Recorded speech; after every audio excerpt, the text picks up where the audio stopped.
What's up guys, I'm James. Welcome back to the Great Gambino channel. Today we're going to take a look at the Orion Calamity in navy blue. If you do end up liking this video, consider subscribing or clicking that like button, as it really does help me out and motivates me to keep pushing this channel forward. Also, make sure to stick around until the end, because I always finish my videos off with some nice outdoor shots to show you that natural light reflection. Now, this piece was generously lent out to me by my cousin Sam on the East Coast. Sam is affiliated with the Facebook group WATCHA. It's a great place to share your watch journey and network with other passionate people in the watch community. I'll have a link down below. If you have a minute, definitely check them out. The Orion brand is created and owned by Nick Harris. Nick attended the Swiss-American Watchmakers Training Alliance, where he was schooled and certified as a professional watchmaker in 2018. The goal of the company is not just to create watches for the sake of watches. They create watches that invest in the industry of horology. But let's go ahead and remove the piece from the box so we can take a closer look.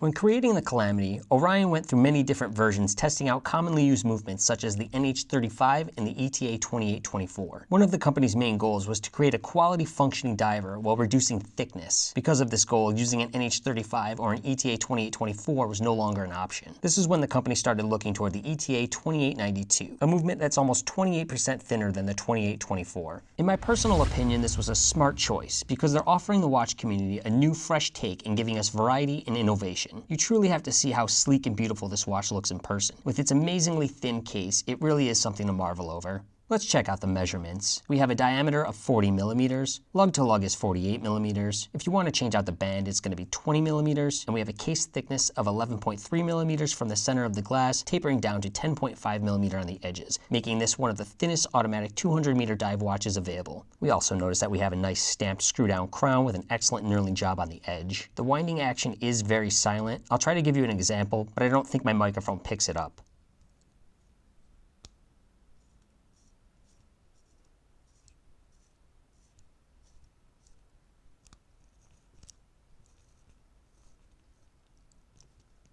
In this shot, we can see the matte ceramic bezel lined with knurling on the edge for grip. Where we normally would get the typical high gloss finish that usually comes with ceramic bezels, this is another pleasant change that I personally appreciate. Let's go ahead and hear what that 120 click unidirectional bezel action sounds like.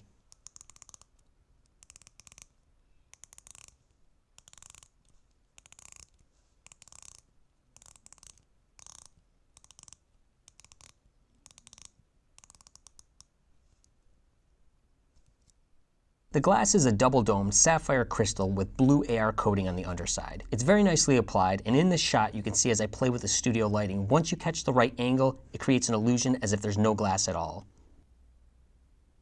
The dial is completed in a matte finish matching the bezel. All of the applied indices have polished edges, and we have polished accents on the hour and minute hands. The orange second hand pops and ties in very well with all the little orange accents that are subtle throughout the watch, such as the underlining under the 12 o'clock bezel marking, the 666 feet water resistance text, as well as the tiny little orange markings at each hour indicator. Like I had mentioned earlier, this piece is powered by a Swiss ETA 2892 that beats at 28,800 BPH, making it a high beat movement. It offers hacking, automatic, and manual winding. In combination with these high-end specs, the movement is only 3.6 millimeters thick. One of the things I really love about this piece is that it has a contoured exhibition case back, so we can see that nice 2892 workhorse. You can see here it has that slight curve, which also adds to the comfort.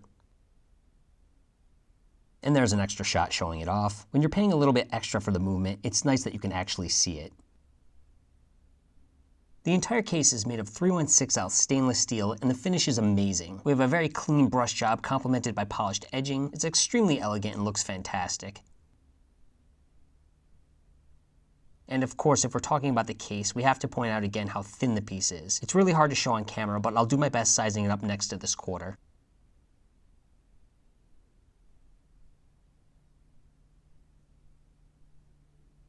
The band is mainly brushed, but the entire surrounding circular edge of each link is polished, tying it in with the case. Of course, all of the links and end links are solid, and the entire band tapers down toward the base. The clasp is branded with the Orion logo, and we have 6 micro adjustments, so sizing to the perfect fit should be no problem. Opening it up reveals the milled parts that operate with a double push button.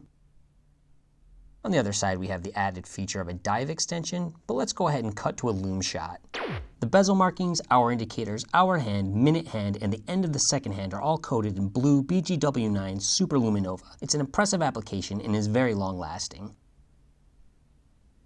Here we have a side-by-side shot with an American quarter to give you a better representation of the scale.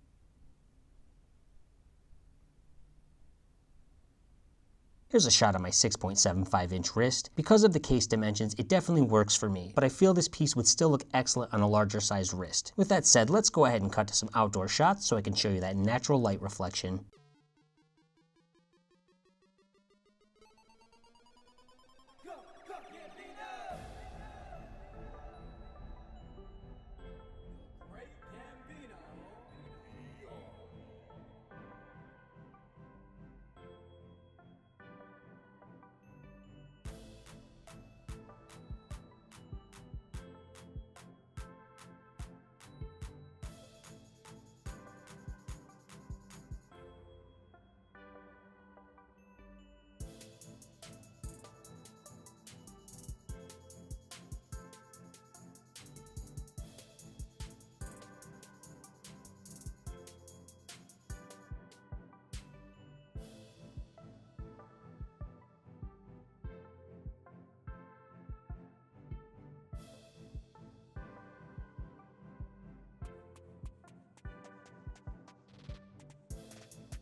Alright guys, that's going to wrap up this Orion Calamity review. If you guys are interested in this piece, remember to check the link to the Orion website down below in the description. Thank you for watching this video. I really do appreciate you guys, and I'll see you in the next one.